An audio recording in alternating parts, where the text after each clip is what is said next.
এই যে ম্যাডাম, আপনি কি করেন একটু বলবেন? আমি এই বাড়ির একমাত্র বউ, মানে এখানে আমি ফুল টাইম চাকরি করি কোনো বেতন ছাড়া। আপনার যোগ্যতা? আমার ভোর 5টা থেকে কাজ শুরু হয়, রান্না করা, ঘরবাড়ি সামলানো, ধোয়া মোছা। তারপরে রাত 11টার পরে সবার যখন খাওয়া দাওয়া শেষ হয় তখন আমার কাজ শেষ হয়।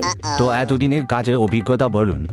22টা বছর ধরে 24 ঘন্টা সবার সেবা করা, কোনো ছুটি নাই, কোনো বেতন নাই, কোনো অসুস্থতা নাই, আর সবার একই ডায়লগ, সারাদিন তুমি কি করো? তাহলে আপনার স্যালারি কত? সারাদিন শাশুড়ি ভুল ধরতেই থাকে, ননদের অভিমান লেগেই থাকে, আর স্বামী আমার উপর বিরক্ত। এটাই আমার স্যালারি। এতদিন আপনার প্রমোশন কি হয়েছে?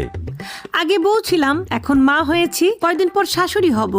পদের নাম চেঞ্জ হয়ে যাবে কিন্তু দায়িত্ব চেঞ্জ হবে না। আমরা বাড়ির বউ, বুঝছেন?